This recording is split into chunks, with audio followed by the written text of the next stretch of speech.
민주당 측에서는 26일에 헌법재판관 후보자 임명 동의안 올릴 것으로 보이는데 국민의힘에서는 어떤 식으로 대응할 건지. 구체적으로 저희들이 이제 그 인사청문회에 들어가지 않고 그리고 오늘 이렇게 성명서를 발표한 게 그 선출 절차에 협조할 수 없다라는 취지였습니다. 그렇지만 이제 내일 의원총회가 개최되는데 구체적으로 어떤 방법으로 그 선출 절차에 협조하지 않을 것인지에 대해서는 내일 의원총회에서 결정될 것으로 봅니다. 권성동 원내대표가 헌법재판관 임명 시에 권한쟁의 심판 청구하겠다 이렇게 얘기를 했는데 그쪽에서는 정당한 권한쟁의 심판 대상 아니라고 지금도 나오고 있어서 이거 좀 어떻게? 그 부분은 뭐 헌법학자 또는 법 쪽에서 의견이 다양하게 있을 수 있다고 생각을 합니다. 당에서는 임명을 하는 권한쟁의 심판 청구하시는 건 그대로 가시는 건가요? 그건 역시 이제 저희들이 아직 그 부분까지 구체적으로 의원들과 논의는 하지는 않았습니다. 그 부분에 대해서도 어느 정도 이제 소위 법조인 출신 의원들과의 논의라든지 이런 논의 절차가 그게 현실화되면 구체적으로 이제 들어가지 않을까 싶습니다.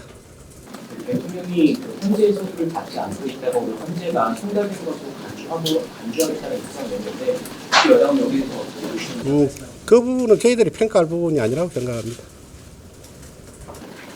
민주당 한준호 최고위원이 한덕수 권한쟁의 조 바이든 미국 대통령 일본 총리 통화한 걸 가지고 행정부 수반으로서의 권한이 아닌 국가 원수에 준하는 행동을 하고 있다라고 했는데 그러면 권성동 권한쟁이 행정부 수반이기에 임명은 불가하다라고. 아니 그쪽에 지금 권한대행 체제 하에서 일종의 예를 들면 국가 통수권 같은 경우에는 행정부 수반의 자격이라기보다는 국가 원수의 자격이라고 볼 수 있지 않겠습니까? 그렇기 때문에 그런 하나하나의 개별적인 사안에 대해서 이제 그 구체적으로 행정부 수반의 자격으로 행하는 조치냐 아니면 국가 원수의 자격으로 행하는 조치냐는 다를 수 있다고 생각을 합니다.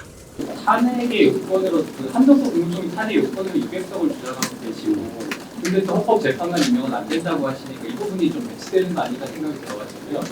네, 그런 부분에 대해서 다양한 견해는 있다고 생각합니다. 그 여당이 일치된 견해는 뭐예요? 그 이전에도 역시 박근혜 대통령 탄핵과 관련해서도 그 당시에 그런 이야기들이 오갔던 것으로 제가 기억이 되고 거기에 대해서는 아직까지 학계에서 명확한 증설이 없는 것으로 알고 있습니다.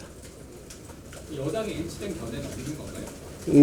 그 부분에 대해서는 이제 그 권성동 대표 또는 법조인들이 이런 자격이 필요하다라고 이렇게 판단을 한 거죠. 국민의힘은 당론으로 탄핵에 반대했었는데 그러면 헌법재판소에 올라가서 재판이 진행되는 걸 반대한다고 이해할까요? 그거는 우리가 그 헌법재판소의 탄핵 절차, 탄핵 심판 절차에 관해서는 헌법재판소에서 진행하고 있는 부분 그리고 진행할 부분이기 때문에 우리 당에서 특별히 언급할 부분은 아니라고 생각합니다.